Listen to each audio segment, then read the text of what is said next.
So ESPN just gonna continually hate on the Raiders all off season. That's what they gonna do.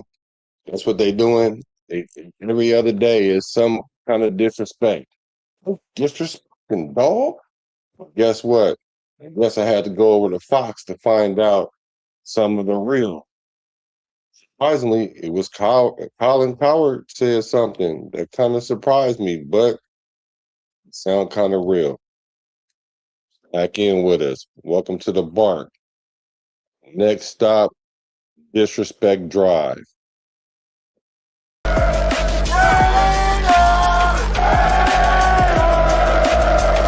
Just win, baby.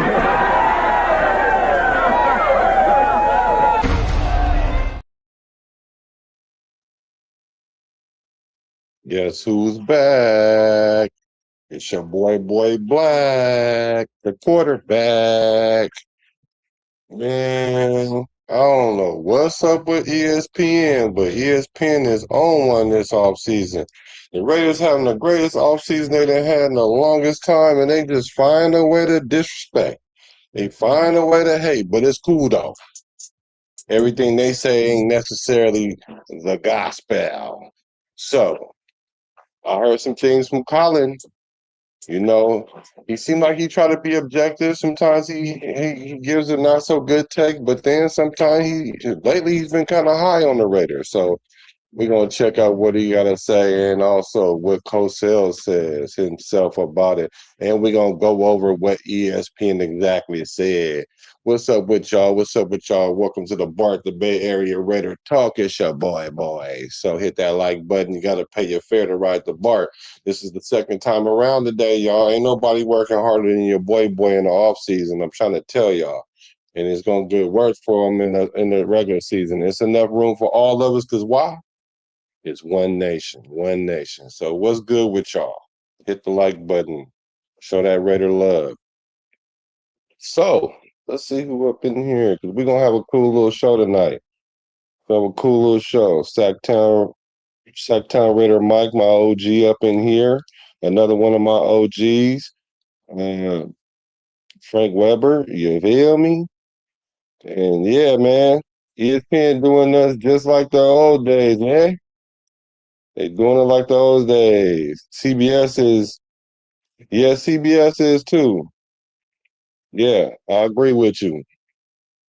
Let's take a look and see what Colin said, though, because he said some very some enlightening things, some things I found to be true, and you know, it's a good outlook for us. So let's just take a look and see what they say, and let's react to them, because that's what this is about. This is kind of be like a reaction show.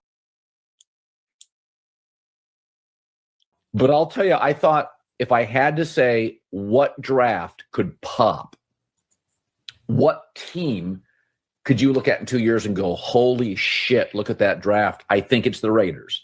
First of all, Fernando Mendoza is going to change the trajectory of the franchise. Agreed. They go take Stukes, the safety from Arizona, who's an effing baller. He is a violent safety. Now, he's had an injury. He can do slot corner safety.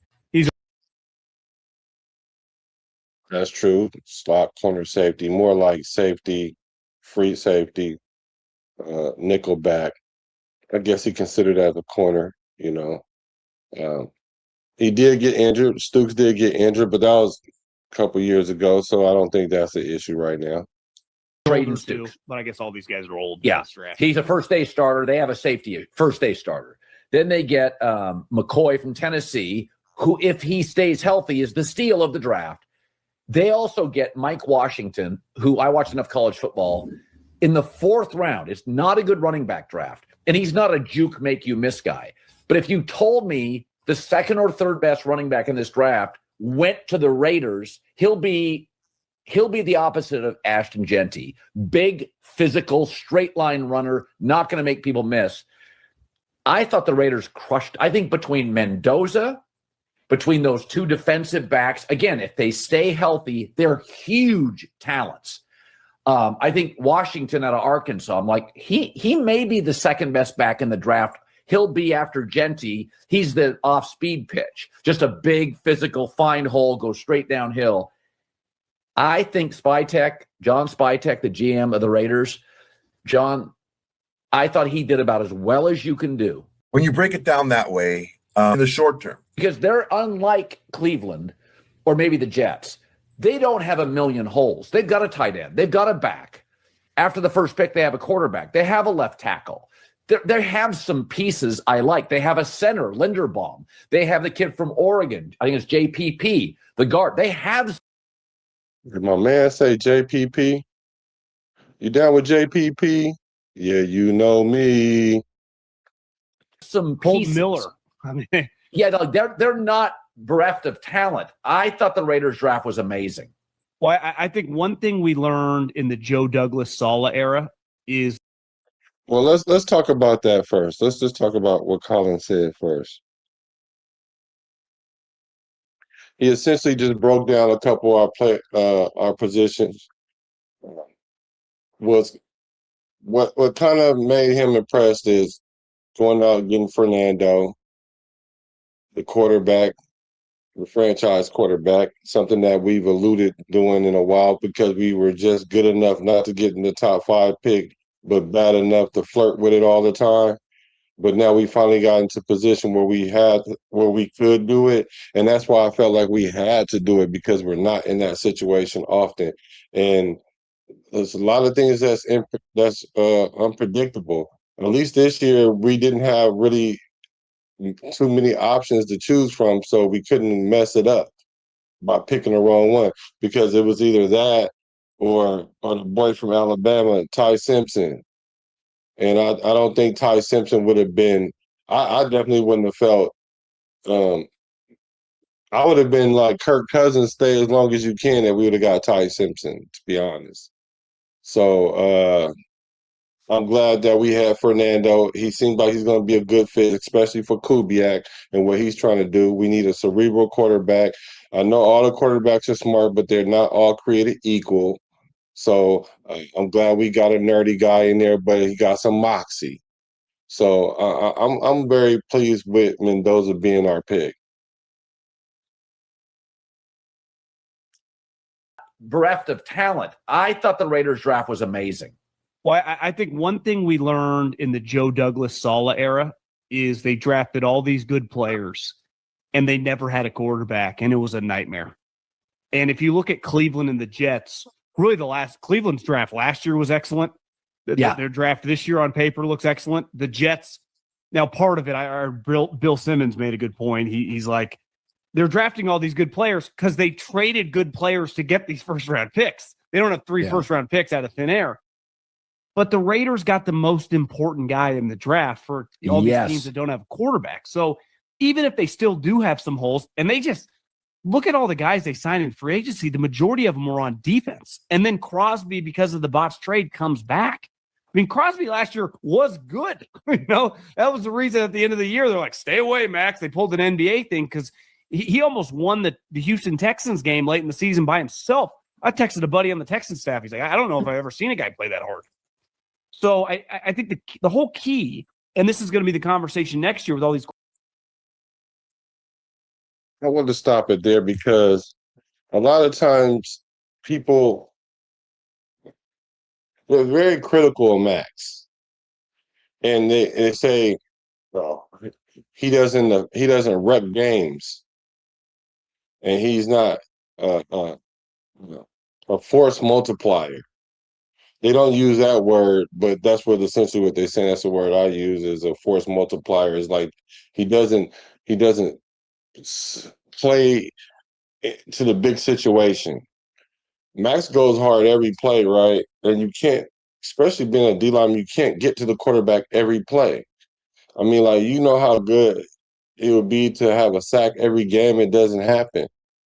But the whole narrative that he doesn't wreck games, I just never really got that. And they were saying that about him the year before coming into this year. Like, Max got to play better. Max was injured. But he played on it, so that's going to limit you. And he was under 10 sacks, so people kind of was taking shots at Max. And then this year, a lot of people kind of tried to downplay how he played this year. He definitely played better this year. There were games that, like Bruh said, Houston game that he was wrecking by himself. The Chicago game we shouldn't have lost. We lost because our defense averaged 14 points a game. I was giving us more credit by saying we couldn't get more than 16 points. We couldn't get more than 15 points. And so every time that we got the ball, we took away the ball on defense, offense gave it right back. So, I mean, like, it was terrible. So when I hear other people talk about Maxx Crosby, and I'm like, a lot of people, well, actually, the league values Maxx Crosby than a lot of our own fans. We so in love with AOC because he was a Raider and we drafted him and everything. Maxx Crosby is an Oakland Raider. I mean, if you know anything about Oakland, if you know anything about the town, it's not always beautiful. It's all about at the end of the day. I mean, and at the end of the day, Maxx Crosby's still a Raider, man. So we need to stop hating on we need to stop hating on the player, stop hating on the Raider. Like you said, water under the bridge, whatever kind of angst that you have against him, like, can you put that to the side for a little bit? I mean, dang, I thought our fans was a passionate, not emotional. Like we emotional, but to each their own. Because enough hate goes on outside of the facility. We don't need it within the nation.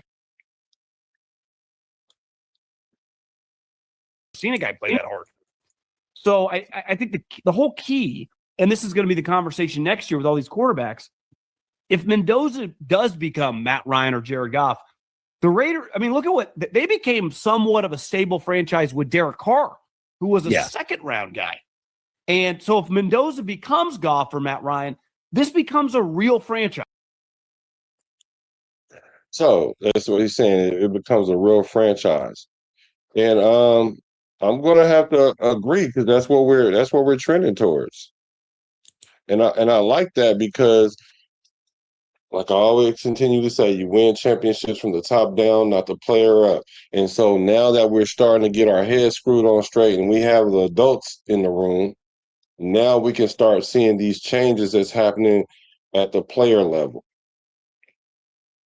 And we don't want to just be good and compete for like a year. We want to compete for multiple years because it might take us multiple bites at the apple to get this Super Bowl. But we've been so far away from the word Super Bowl. A lot of our fans has PTSD. Who know what I say PTSD stands for? Let's see if you got it in the chat. Y'all know what I call PTSD?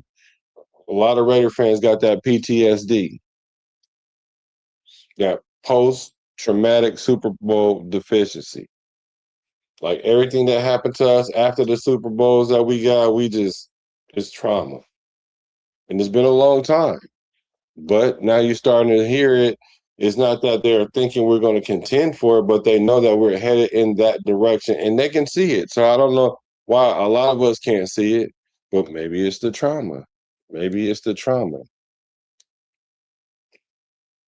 Yeah, Webb say, I should have a shot. Anyone joining me? Yes, have a shot, sir. I wish I was near. I could have, if I'd have known, I would have got a shot. I have a shot of water with you, though. Cheers. Here we go. Saludos.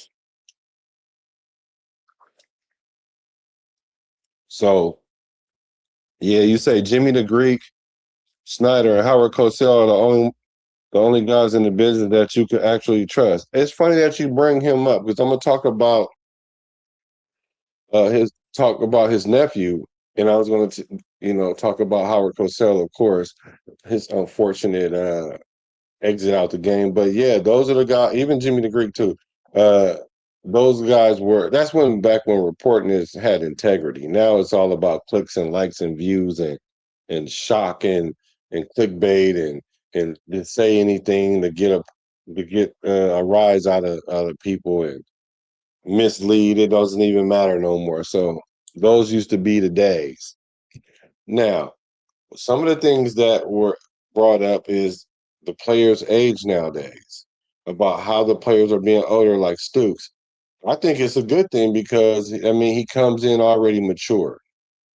Sure, he's still a rookie. He's still a young man, whether it be 24, 25, 23 in Mendoza's case. Like those guys have kind of lived out the college experience. A lot of these guys are even, uh, I'm just talking about overall that they might have a kid or married. In this case, I don't think neither one of those guys do, but I'm just saying the maturity level in general is different. So I think that's a good thing that some of the players are deciding to stay in college and develop their game at the college level. To me, the rest of the draft, like I'm with you on the Stooks kid. He's like 6-year walk-on. A lot of these guys, you go to their bio, they've either been at 7 different schools or they came into school in 2020. I'm like, it's 2026. Well, John, you know what's interesting about these older players because of the NIL. So they stay in college. Some of these guys take pay cuts going to the pros.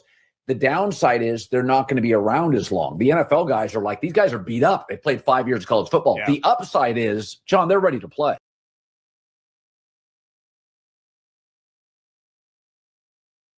I don't necessarily think the guys are beat up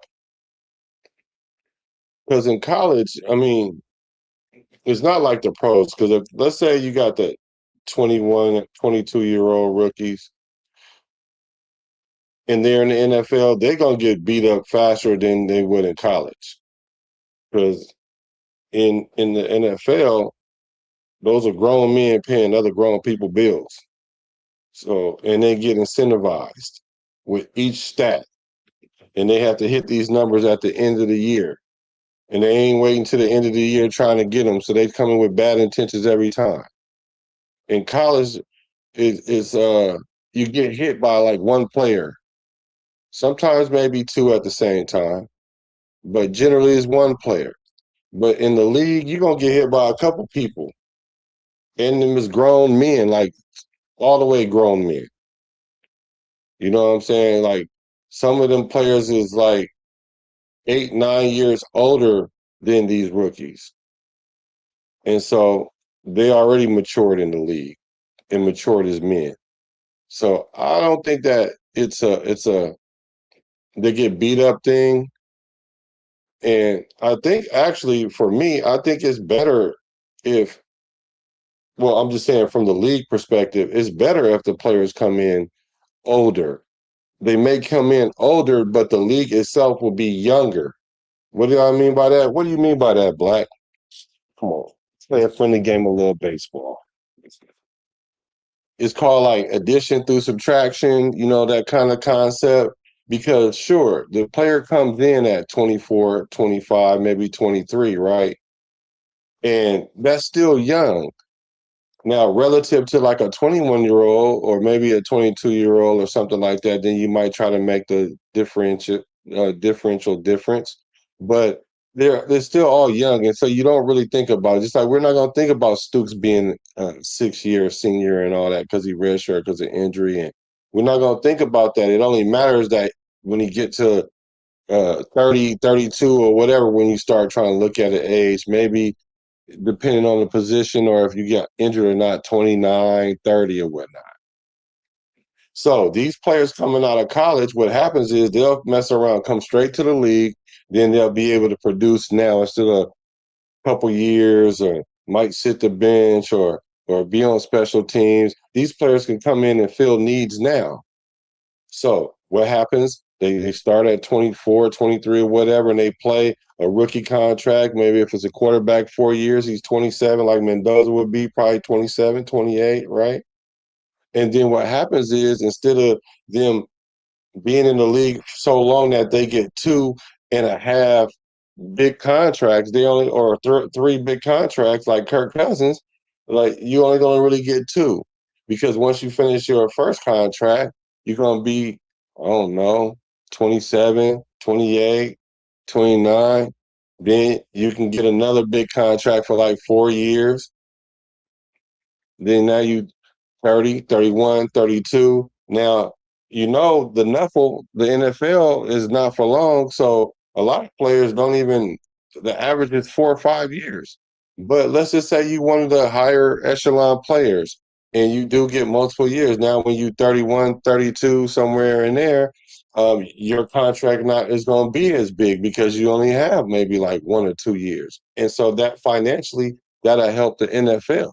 And the turnover would be cool because initially it might make a big deal the first surge, but after you start getting rotations of players coming in at that age and leaving in a 5 to 8 year window, even for your upper echelon players, the league is going to make the most money.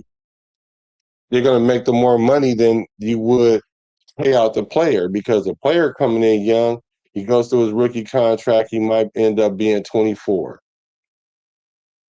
And then he gets a nice contract because he played well or whatnot. And then he gets another 4 year. Now he's 28. And then when he's 28, 29, then he can ask for another big contract to go through his early 30s. So that's just something I thought about when I saw that. But let's get to the hatred, because I want to start off with a positive, then go with the negative, and then we're going to end with a positive, because I want to talk about the hate and the love, the hate and the love. So do you guys believe what I'm talking about? What is that? Oh, I was trying to see if that was an ice cube. How do you guys feel about that? Take what I was saying when it comes to the NFL benefiting by that. Players coming later. Do you think is it one ice cube? Just I need to simmer down just a little bit. You could kind of see what I mean, or is it like two ice cubes? Is it something, you can like, I see what you're saying, but I don't quite agree. Or, 3 or 4 ice cubes. Like, boy, if you don't stop, in my Soldier Boy voice. But speaking of boy, don't you stop, boy, if you don't stop, let's get into the hatred by ESPN. Let's start with the Ashton Jeanty hate. And and can we call it that? Is it really hate? Because I kind of understand what went on there, but let's take a look at the list. Running backs in the 2026. The execs, the coaches, the scouts ranked the top NFL running backs for 2026. And so essentially, they're talking about how they are right now, not what the future holds and things like that. And so number one was Robinson. Last year he was ranked 4th. This year he's numero uno, 24 years old. See what I'm saying? He's gonna get another couple contracts in this year, but running backs usually don't last as long. But if he can play at a high clip, he'll get a couple more contracts. And then Jameer Gibbs. Jameer Gibbs. The highest he was ranked is at 1, the lowest is at 8. Last year he was at 3. 24. Now Saquon, a lot of people feel like he fell off. His highest ranking was 2 last year. How's his highest ranking 2? Last year he was ranked 1. His lowest ranking is 8, but he's ranked 3 this year. He kind of had a down season after that big season he had, but he's still in the top upper echelon, top tier running back. CMC, Snow Bunny Pearl, as Marshawn Lynch called him, Snow Bunny Pearl. His highest ranking was 1. Last year he was ranked 5th. Interesting. His lowest ranking, he was unranked at the age of 30. He's starting to turn that corner there. He's at 4.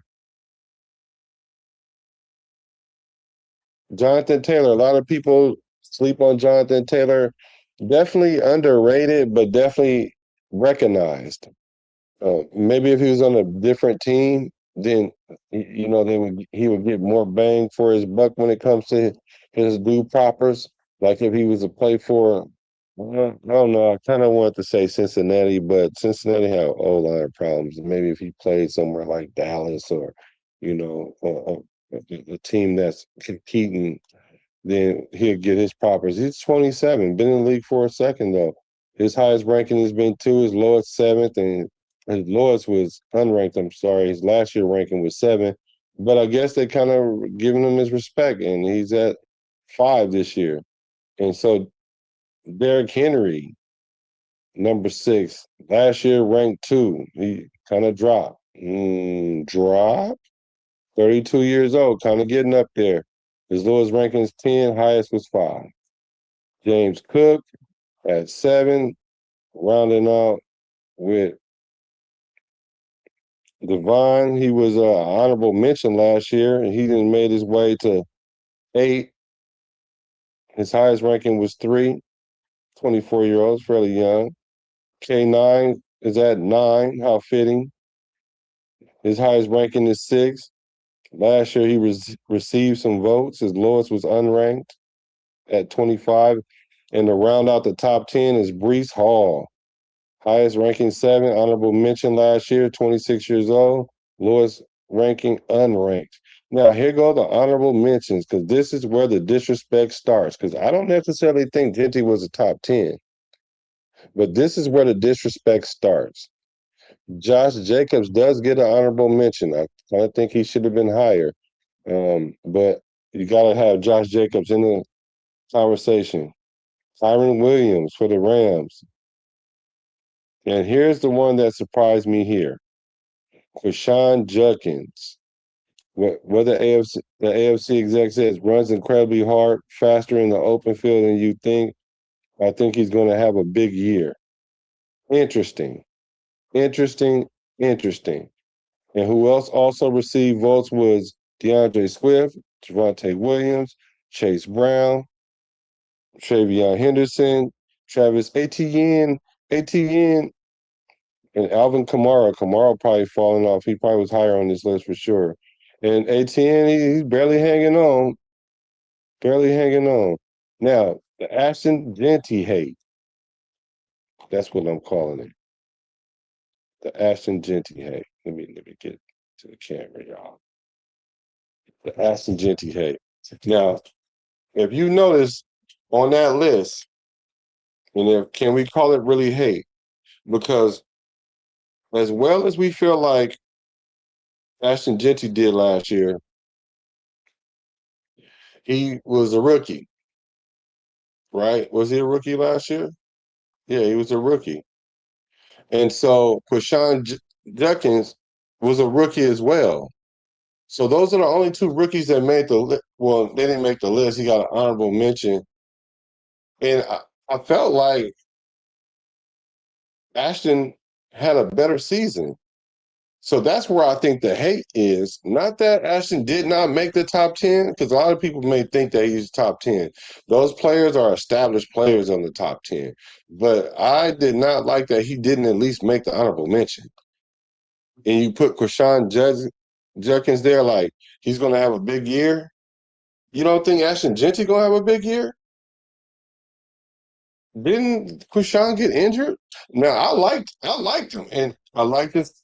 I like the fact that he got into a little trouble in the offseason in Florida with his you feel me, and come to find out she was doing the 42 fake, lying, and so he ended up in camp and helped out that team. But I don't think he played better than Ashton Jeanty. So let's look at the numbers. You know how your boy Black do. I gotta have the facts over my feelings. So this is what we gonna do. We gonna talk about the facts. So Quashawn Judkins, he played last year. He earned an honorable mention, but he definitely was hurt last year. So here's the numbers. Ashton Jeanty played 17 games. Judkins played 14. Jeanty had 266 carries. Judkins had 230. Jeanty had 975 yards. I was about to say he was close to 1,000. Did Judkins have 1,000? No, he had 827 yards. Jeanty had a measly 3.7. I won't say measly, but it was underperforming 3.7. And Judkins had a 3.6. Rushing touchdowns, Jeanty had 5. Judkins had 7. Receptions, this is where a differential is right here. 55 by Ashton Jeanty, 26 by Judkins. 346 receiving yards against 171 receiving yards. Here's the difference. Receiving touchdowns, 5. Judkins, goose egg, gun-up hole, bagel, zip 0. Total touchdowns, 10 for Jeanty, 7 for Judkins. Now, total scrimmage yards, 1,321 against 998. This man didn't even have 1,000 total scrimmage yards, but somehow you guys think he's going to have a better season than Ashton Jeanty? It's that Raider hate, because they still think the Raiders only going to win 3 games or 4 games or something like that. They're not looking at that we upgraded our O-line, that we have a better scheme, a better coach, better everything. We brand new key on everything. Brand new. But that's that Raider hate I'm talking about. So somebody explain to me, and I like Quinshawn. Let me make sure I'm saying his name right. But I don't think he was Ashton Jeanty. What do you guys think about that so far? What do y'all think about that? Oh, yeah, okay. Yeah. All right. So you give me one ice cube on what I said, okay. Natty Raider Nate, I'm a Raider though. Yeah, me too. I kind of like the hate too. I cheered for George Atkinson and Jack Tatum, the assassin. So I kind of like the hate, yeah. You say good. I'm glad that they gave Jenny something to prove. More than more of that, please. More of that, please. Yes. Can I have another? Oh yeah, you're gonna be ready when the season comes. You see what's going on here. So let's talk about the key takeaways. Jeanty workload. Jeanty operated as a true dual threat workhorse for the Raiders, heavily outproducing Judkins in the passing game with 55 receptions, matching his 5 rushing scores with 5 through the air. Judkins' efficiency near the end zone. Despite playing in 3 fewer games, Judkins was highly effective as a goal line weapon for the Browns, finding the end zone 7 times on the ground. So, I mean, so he's good in the red zone. We need to do better in the red zone. I think we will. Because in the red zone, like I said, when it comes to the red zone, what makes you successful in the red zone is how you set your plays up getting to the red zone. That's why sometimes you might have a big play, you get in the red zone, and then they bend but don't break because you didn't matriculate your way there. You didn't manipulate your way there. Because if you set up plays and you got them off guard, then you have them thinking pass when you're going to run it, or they're going to run it when they thinking pass. See, if they kind of figure out what you're doing and you just haven't been able to stop them up until they got their back against the wall when the defense is condensed, now it's harder for you to go in there and be like, oh, well, let me pick one of my best plays and see if it works. That's not how you do it. I mean, you should have some red zone plays, but you got to set those plays up, and you set them up by making them think it's run when it's pass, make them think it's pass when it's run. Make that D coordinator run a zone, so that way you can pick apart the zone real quick. And even if they go in zone, you run the ball because they think in pass.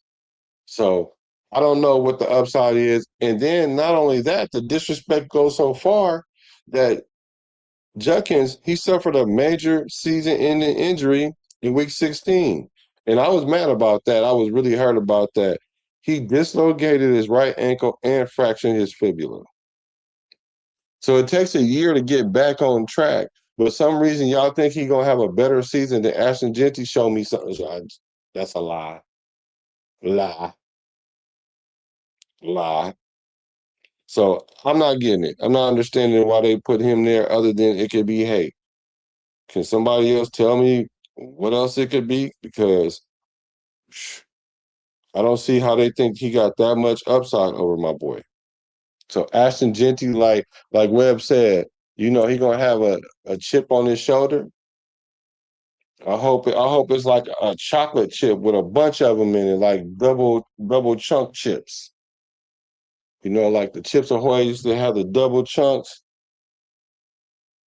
double chocolate chip. That's what we all need to have that. That's why we need to be on one accord with one nation. Let's not start hating with it on each other. Let's just fuel what they doing, and we just pour it into our players, and then we can get the best results as fast as possible. It's not about fast though, but we want to be efficient. So Jeanty did a hell of a job in pass protection too, my friend. Absolutely. That was the one thing I really was looking for, is how he was going to handle pass protection. Because I thought maybe they were trying to change his stance so that way he would be able to be in position to pass protect already. But I didn't really understand. I didn't realize how strong Jeanty is. And then a lot of it is understanding who you pick up on the blitz.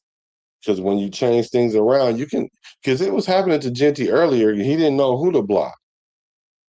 He would help this guy, and then here comes somebody else. And as the year went on, he got better as our offense got worse. So that means a lot. Like I really like that about Jeanty. So I'm real confident. And he did it all, went to his own stance. Like he said, he was essentially like, forget that. He wasn't letting Chip Kelly put a cramp in his style. And he went back to what he know, and he did his Dougie. So I think Jeanty is going to have a better season this year. But I could be wrong. I could be biased. But what do you guys think, Nation? Who do you think is going to have the better season this year? I can tell you who had the better season last year. It was obvious, but I digress. Would you say no? It's pure hate. Yeah, I digress, man. But let's get to the.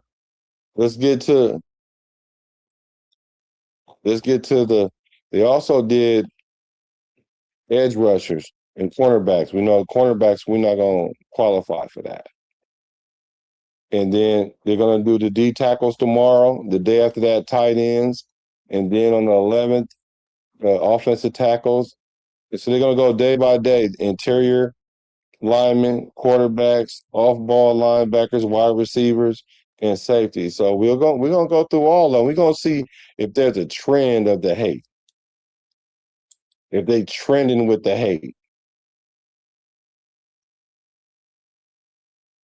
Let's take a look at the top edge rushers.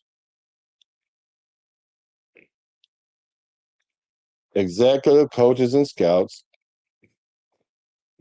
rank the top edge rushers.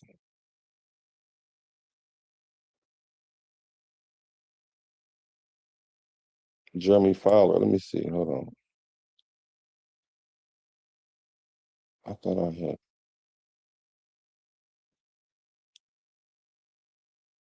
So let's take a look at this top 10 list.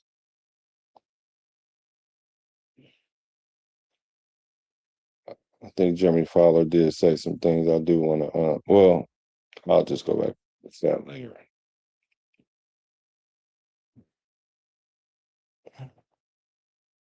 I kind of want. I kind of. Hold on. I don't think you guys can hear it.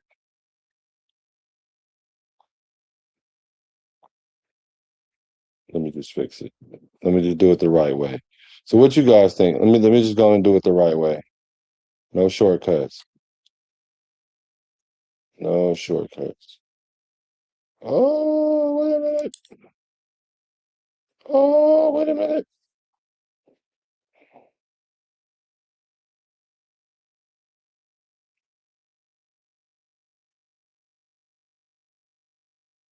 A lot of different levels.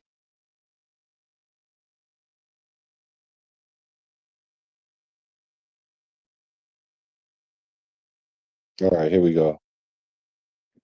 Put a one in the chat if you guys can hear it too. I want to know if you guys can hear it. Pass rushers are in based on votes from executives, scouts, and coaches around.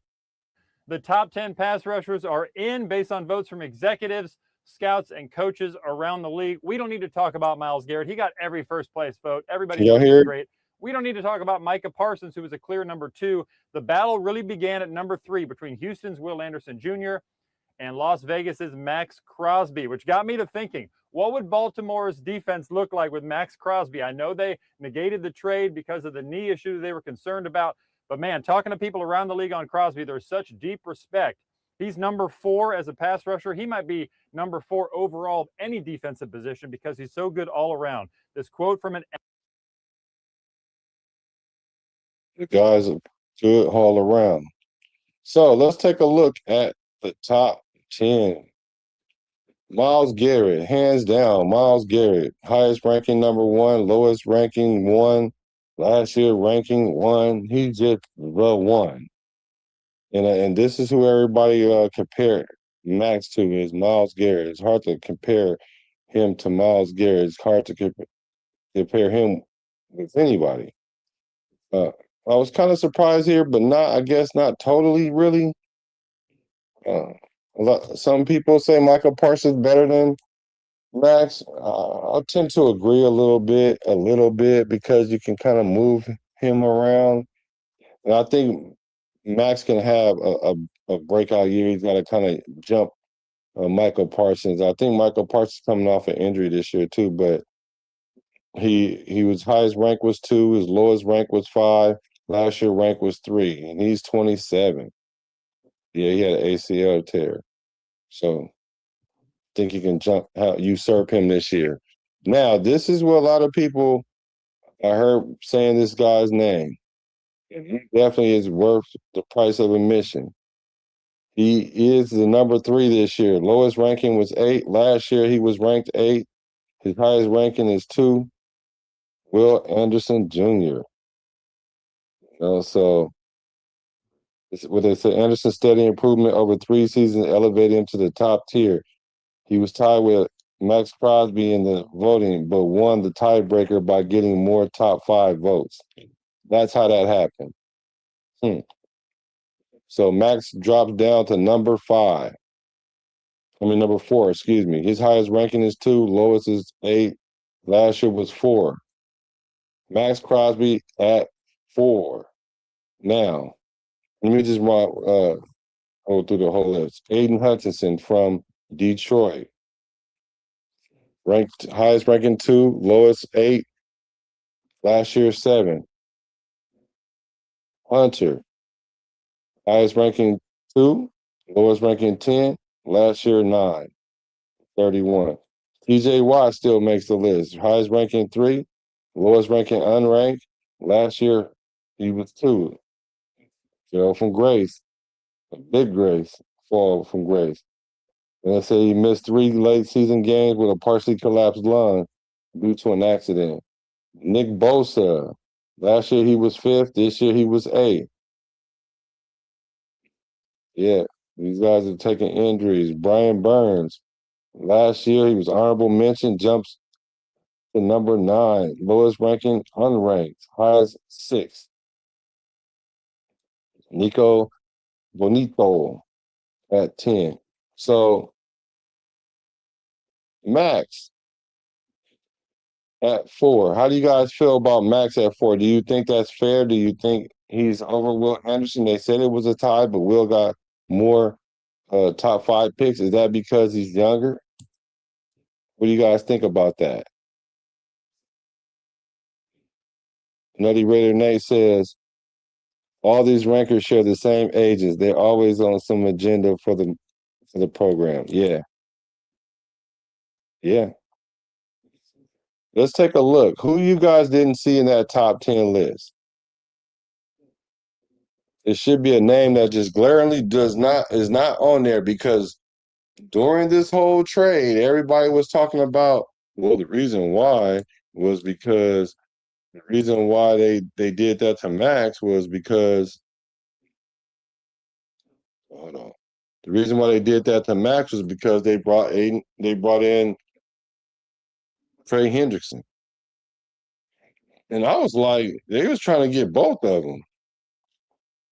But they really got scared because that 2 first-round pick and Tyler Lindenbaum to the Raiders. So the Raiders essentially got the 2 first-round picks and Tyler Lindenbaum for Maxx Crosby. That's crazy. That's like Myles Garrett trade area. 2 first-rounders and Tyler Lindenbaum. That's definitely like a Myles Garrett package. And so since they never traded their first round pick and they was gonna do 2 the first time around, they panicked. So here's your honorable mentions. Jared Verse, the angry bird, the angry brown, Jared Verse. Here we go. Trey Hendrickson. He's hurt. He be getting hurt too. But he's on the honorable mention list. So you guys are comparing a number 4, arguably number 3, but let's just say number 4 for argumentation's sake. And you guys really think that they thought that Trey Hendrickson was better than a Maxx Crosby? I think we underrate Maxx Crosby. That's why I said a lot of us don't deserve Maxx Crosby because we don't appreciate what it is that he brings to the table. What do he bring to the table? Let's go over what they said about him. Let's read what they said. Voters who value a complete game, relentless play from the start to finish rank Crosby very high. He has the best motor of any defensive player. He's a bad MFer, the NFC exec said, versus the run, the pass, whatever. He's a pain in the ass all game. And that's why I keep trying to tell people, when you got a scheme for a person like that, they don't even have to get a stat in the stat line and they affect the game. So when people get caught up in these analytics and stuff like that, and what was the stats? Like, stats tell a story, but it doesn't tell the story. Let me say that again. Stats tell a story, but it doesn't tell the story. So he affects the game in many ways. Crosby has 69.5 sacks in 7 seasons, joining Greg Townsend, 107.5, and Howie Long, 84, as the only Raiders to surpass the 60-sack mark since 1982. Crosby's 35 career games with 5 or more pressures since entering the league in 2019 are the most in the NFL during that span. You're getting a complete body of work with Max. He does everything well, an AFC exec said. Pass rush, splash plays, great against the run, high motor, tackles in the backfield. However, one knock on Crosby, the motor that makes him great, creates the threat of wear and tear. He doesn't like to come off the field. The Ravens had concerns about his surgically repaired knee when they nixed the trade for Crosby in March. So granted, the thing they love about you is the thing that they're going to use against you. His motor. He got that Mamba mentality. He's going to try to go hard every time, every play. Now, I've heard him say some things like he's learned to slow down. He learned to be patient. And I guess hopefully the injury mixed with the near trade experience of leaving the Raiders kind of slowed him down, kind of humbled him, so to speak, humbled him. And I hope that he really takes the opportunity to extend his career, because we essentially built the defense without having Max in mind. And being that he is there, now he can use that to his advantage and perform at a high level and don't have to play every play. So what do you guys think about it? Do you guys think the 4th pick is a hate move or what? See what you guys say. Frank Webb says, so far Max has shown us that he can look good on a bad team. Now he has to show us that he could play good on a good team. Ooh, Max, I like that. All these lists suck. Yeah, I can see why you say that. But that's their opinion. I don't really think Max. I can see Max being 4 this year, but he's right there. He's like right there. I think yeah. This is the year he's going to be coming back off an injury, and I do consider it because I wouldn't say, well, Jenkins. I don't think he's going to have a better year, and injury is part of the reason. Then I don't apply that to Max. So I think Max is right there. I think he got some chips on his shoulders too. He got some Frito Lays or some Lay's chips on his shoulder. He should have all kind of chips on his shoulder, like paint chips, ice chips, CHP chips, police chips. Uh, oh man, he should have all kind of chips. What's up, El Capitan? So there's the ESPN hate. Then I had to scroll through and I saw something else. I saw Cosell. A lot of different levels. How many people know about Cosell, Howard Cosell? I know you do, OG. So Greg Cosell is the nephew of Howard Cosell. And I'm gonna just tell you guys this because you guys might not know this though. So like in 1983, the year we won a Super Bowl, right? During a Monday Night Football game, Howard Cosell, he said, quote, "That little monkey gets loose, doesn't he?" While describing Alvin Garrett, a wide receiver for the Washington Redskins. Now, he got in a lot of trouble for that. And I'm sure you can understand why. Which is funny because now, never mind. But it was Monday night, so everybody's seen it. But he essentially he denied that he had any racist intent because, he said he'll call anybody that's a term of affection that he used for small, fast athletes, regardless of their race. And he also said that he called his own grandkids that. So they kind of booted him out of there. But Howard Cosell was Monday night. This is Howard Cosell. And the Oakland Raiders are going to play the San Francisco 49ers. Boy, I tell you, it's going to be a game tonight. Like Howard Cosell was must-see TV. Him and Jimmy Negree. For real. So, but here's his nephew, Greg Cosell, and Ross Tucker, ex-NFL player, talking about what they see for the Raiders coming this year. Blank slate on the Raiders, Greg, because there's a lot there. You think people realize how good Brock Bowers is? I think some people do. Yeah. Because, he's obviously on a team that hasn't been very good, but the guy's ridiculous.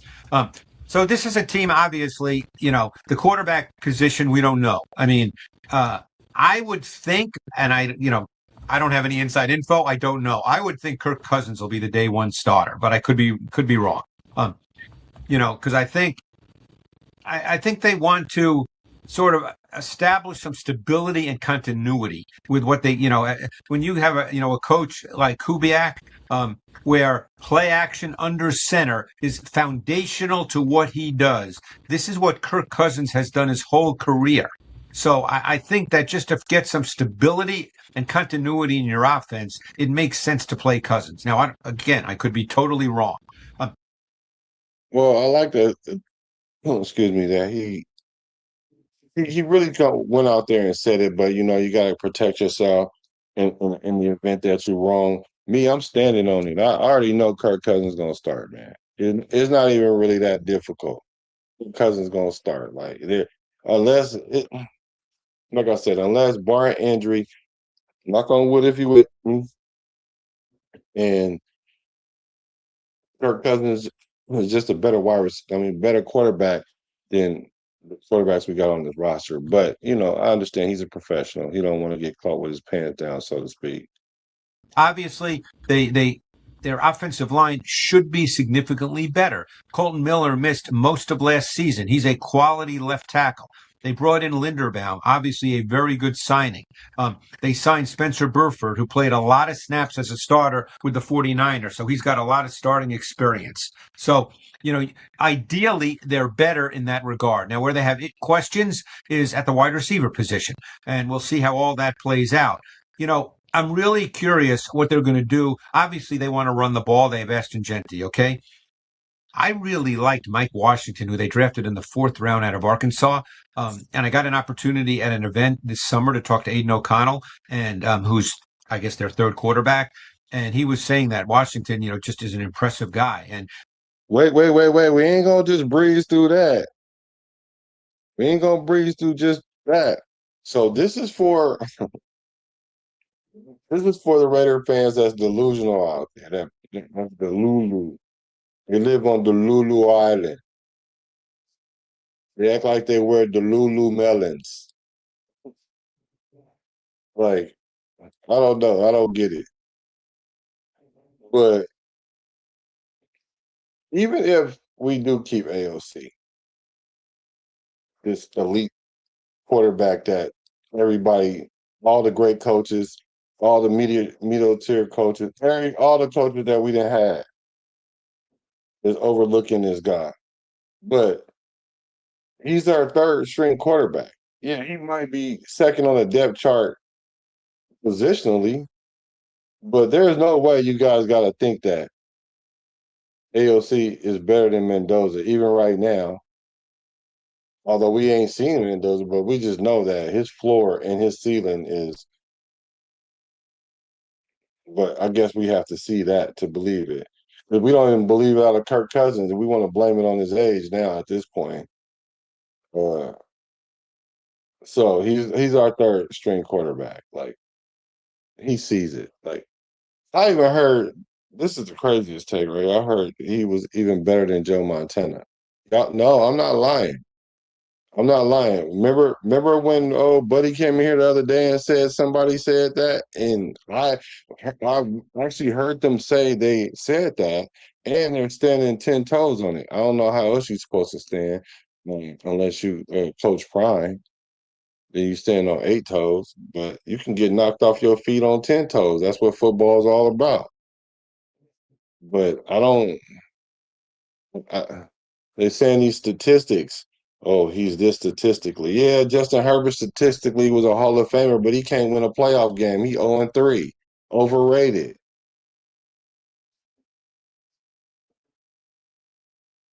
I'm curious to see, what their plan is with Jeanty in Washington. And I'm not suggesting Washington's going to beat out Jeanty. That's not my point. But I think you want to establish some kind of physicality. I think when you're new and there are questions, you ideally would like to establish some kind of physicality and have your offense at least perhaps be able to control the pace and tempo of games. I think you. Okay. That makes all the sense in the world, right? Establish the team and then bring the quarterback in, our quarterback of the future. Establish the team. You can see if we had this team together already a couple of years, then it might be a quarterback competition. But I already showed you guys. I told you guys, if you haven't, make sure y'all hit the like button, hit the subscribe button. Hit the subscribe button because I'll put the information out there. We do the information. We do the education over here. 25, 82, and 2. That's the record of number 1 picked quarterbacks in the last 10 years. That's their record. So it's only advantageous to start them. We can look at several situations where the longer they sit, the better that they play. I don't want them to sit like 3 years like Jordan Love, or going off and on the field like Aaron Rodgers, but I don't mind if he sit for a year. And I know that some people they might not like that stat. I know some that do like that stat because now it's part of their talking points, although they don't like Kirk Cousins, but they didn't change their mind about it ever since they had a conversation with me. Now they argue with other people using the things I told them, although they was arguing with me about how Kirk Cousins not as good as AOC. Make that make sense. But anyway, Make a really good point about Cousins week one and allowing the other guys to really be able to operate in the offense and kind of get the ball rolling for the offense. And then maybe you put in Mendoza at some point. You mentioned that Brock Bowers is ridiculous. What about him, Greg? Why aren't there more guys like him? What is it about Bowers that is so impressive? Well, the athleticism is off the charts, and the run after catch is ridiculous. So, I mean, he's just the way he moves. It doesn't look like a tight end. I mean, he's just one of those guys. He looks different, and the run after catch. He's probably the best run after catch tight end of the game. So he's just a fun guy to watch. Defensively, they made a ton of changes as well. I mean, at the linebacker position, they signed Quay Walker and Nakobe Dean. They'll be the starters. Obviously, they've got Crosby back. When healthy, Crosby is as good. He almost predominantly lines up on the left side, right side of the offense. He's as good as there is. We'll see. Obviously, the secondary, the corner position, Eric Stokes was initially a first-round pick. He's now with his second team. Darian Porter was a third-round pick for them a year ago. He is a long, athletic, explosive athlete. They're counting on him to really become a quality corner. okay. I'm starting to feel like I was hating on Darian Porter. One thing about me is I do sound very, very confident when I say things that I say. Well, because most of the time I go do the information before I just start saying it. I don't say it with my heart.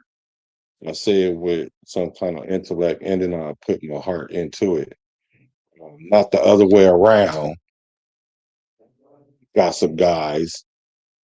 Uh, so I'm like, okay, Darian Porter. How you Blue Kelly started the season. He was having problems as rookies do.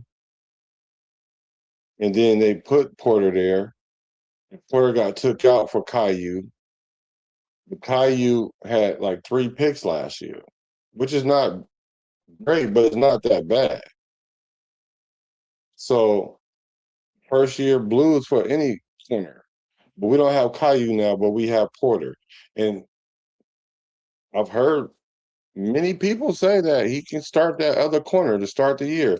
Now I thought I thought he probably was going to be the last one on the totem pole because he's an experimental player and things like that. But then I start kind of looking at a couple of things, and they were saying they kind of played not not good, but maybe solid-ish. And everybody is caught up on his. Does he look like the role? Does he look the role? Now, is he an athlete enough to make this earn this year and kind of stand on business? Maybe he did. Maybe he did learn from last year. So I'm going to keep my mind open for Darian Porter. I don't think he the starter. I don't. I would think that Hezekiah Masses have a better chance of starting than Porter, but experience counts for something. And not to mention, uh, Porter might be a more willing tackler than Masses. But if Masses go out there and get 2 or 3 picks real fast, then I don't know. And then we don't know about Jermod. But if Jermod play anything up to the level like that just pushes Porter further back. Now, can he succeed in the nickel? Could. But Taryn out there already. Then you got Dalton Johnson out there already. These guys are already. One is already a proven pro. He just don't. If he don't get hurt, then he gonna be fine over there. So now you're competing with Dalton Johnson, probably for playing nickel. So it's a make or break year for him, I believe, because he can get lost in the shuffle. So I'm gonna keep my objectivity open for Darian Porter. How do you guys feel about Darian Porter? Darian Porter is starting at corner next year to start the season, just like they have him slotted. Is that 1 ice cube? Is that 4 ice cubes? Need to cool that all the way down, or you think it's 50-50 chance, maybe? Or you might think it's a slight chance, but closer to no chance. Me personally, I'm going with 4 ice cubes. I don't think he's gonna start. I just absolutely don't think he's gonna start at all. And if you do think that, then it's straight no chaser. Just no ice cube. Let me get it straight. So what do you guys think? How many ice cubes would you give it? I give it 4.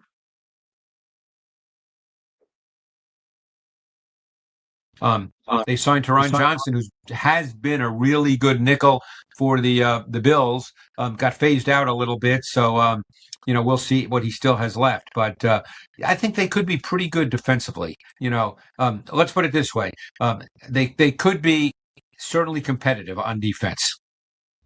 Well, and I would say just having done, I don't know if I did 1 or 2 Raiders games last year, but it would be hard for them to be worse. Yeah. I mean, they were really bad last year. They were bad. Really, really bad. And I like the kind of guys they brought in. I know Nakobe Dean. I know Taron Johnson. Like they brought in some guys that are the right type of guys. I would agree. Linderbaum, Cousins. I mean, they brought in guys that are going to do a pretty darn good job of showing these guys the ropes and making sure that they're doing what they're supposed to. And they had a ton of draft picks. You think about Kieran And a ton on Crawford and defense, by the Jermod way. McCoy Guys- and Stukes and all those guys. Yeah, Stukes, I really liked his tape. Kieran Crawford is a fascinating guy. He's an ascending type player. He played at Auburn and everybody focused on Falk, but Kieran Crawford is kind of an explosive edge player. Now, he may not be ready week 1. He might be one of those guys that needs a little time, but there's a lot there. Yeah, so you hear it. I hear positive, like on levels. I did a show earlier today talking about our free agent signings, the people that we retained and re-signed, and our draft. And I think overall, out of all of that, it gave us an A-. So that's a lot of positives. And I'm hearing a lot of positives from Cosell. And I agree with him. Now, it does have to translate on the field, yes, but we're talking about up until this point right now, the Raiders are looking very, very confident because we're handling business from the top down instead of trying to just get a bunch of good players and don't know what to do them, don't know how to develop them, trying to win from the player up. So I'm really, really enthusiastic about what I heard. Okay. So 25%, that's 1 ice cube. You give it 1 ice cube. Okay. So what do I think about Taron Johnson or Dalton Johnson? What I think about Taron Johnson, well, I'll call him Teron, but you guys obviously probably know more than I would, so I'm gonna go with Taron, and it probably is Taron. What I think about him, I think he's a wild card in this situation because in the secondary, when you're young, offensive coordinators, like experienced offensive coordinators, can scheme around you, like how they were doing Palomalo last year. Do y'all remember when it was the Chiefs? I believe we were playing the Chiefs, and a wide receiver ran this route that looked almost like a S. We was running a single high safety, and he ran across Palomalo, and that safety. All you gotta do is step in the wrong place, take a step the wrong way at the wrong time. And the wrong time is probably more than the right time. So you mess around, get a wrong angle, the receiver catch the ball, you might not catch him, you might catch him, you might can get to him in time, but usually when you get to him, he already got the opportunity to catch the ball. So with Taron, sorry, with Taron Johnson, with his ability, with his with his experience, I think that he can bring some kind of calmness to our defense when things are starting to unravel a little bit. Now, granted, Stooks is a great leader at the college level, and he already said he's going to lean on players that know more than him, and he's going to lead by example. And Coach Cool, he definitely talked to him about being a captain. He said it when he made the call. He wanted him to be a captain. I don't think he just said that just to say it, because he didn't say it to everybody. And so he's still going to need veteran leadership, though, to be shown, certain things, the quirks of the game. And I think Tehran, dang, come on. I think Tehran will be good as long as he don't get injured. And I think that's why he got released, because of the injuries. So as long as he stay on the field, then I think it's going to be an added bonus.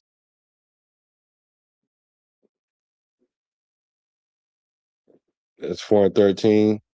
4-13, Webb. Ooh. You see 4-13? 4-13, champ? Hold on. I gotta ask you. I gotta ask you this. I gotta pull up the schedule and see why you say 4-13, my bro.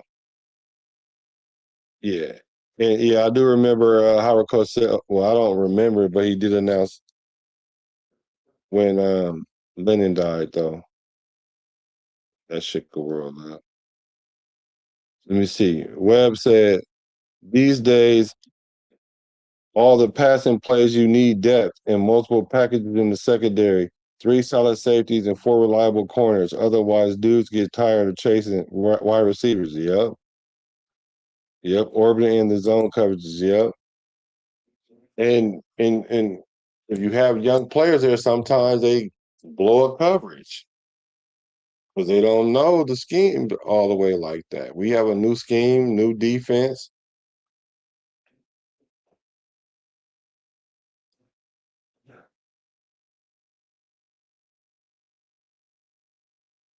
Let's look at the schedule. Let me see. Oh, was that?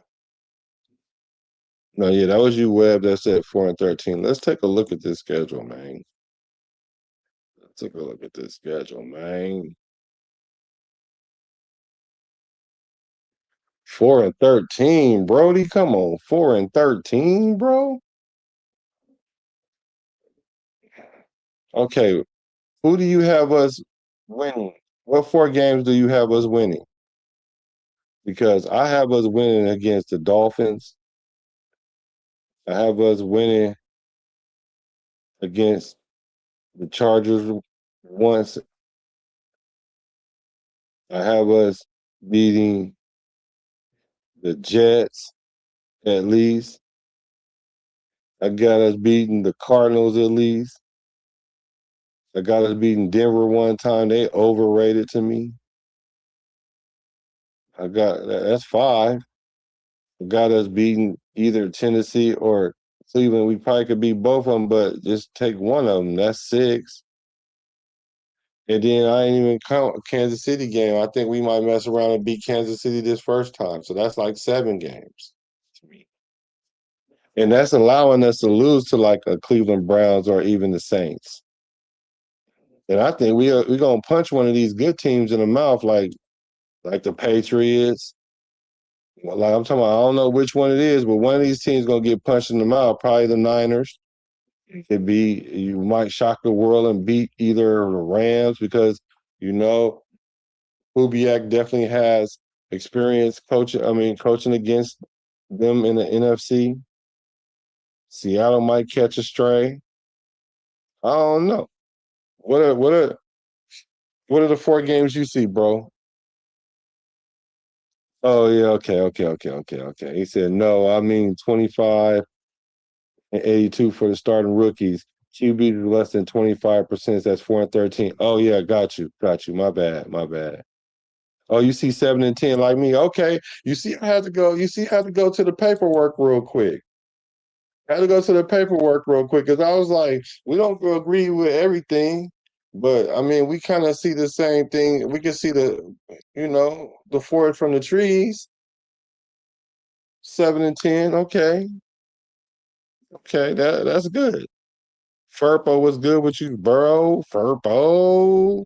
So let me ask you something, Webb, and let me ask all you guys before I let you guys off the BART for the night. If we go 7, we get 7 wins, right?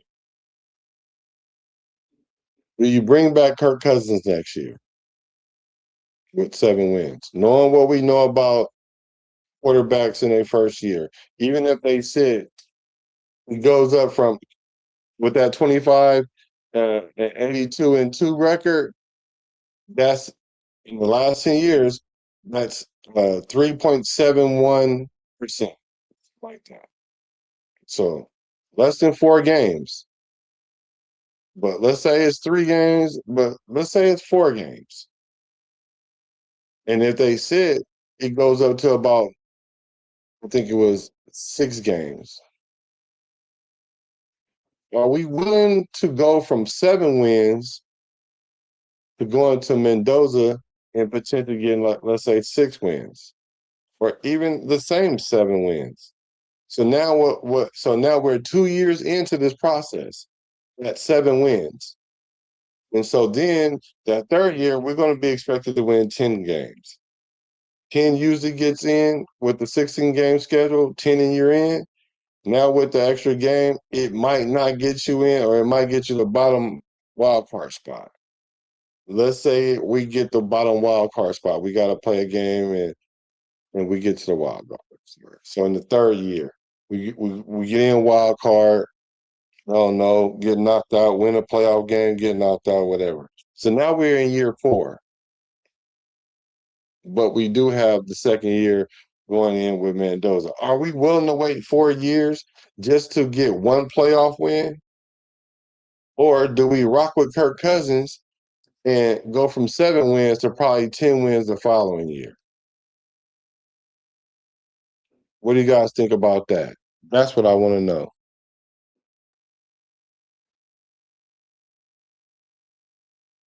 What's up with Raider Ryan? Want to know from you guys, if Kirk Cousins comes in and win us 7, even 8 games, do we retain him next year? And before you say his contract, we can restructure the contract. And if he ain't rocking with the restructure, he can rock on with his bad self. So do we bring him back? That's gonna set us back another year. Are we patient enough for that? I'm curious. 7-10, yeah. So if we go 7-10, 8-9, Kirk Cousins, do we bring him back? I say we bring him back. I say we bring it back.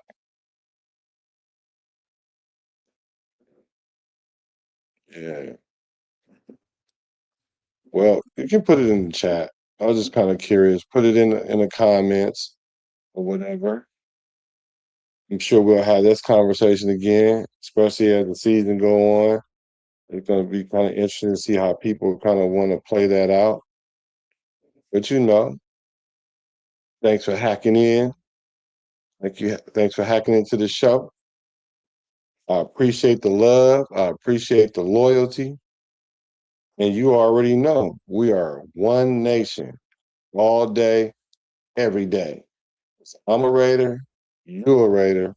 From the Bay to LA to Las Vegas.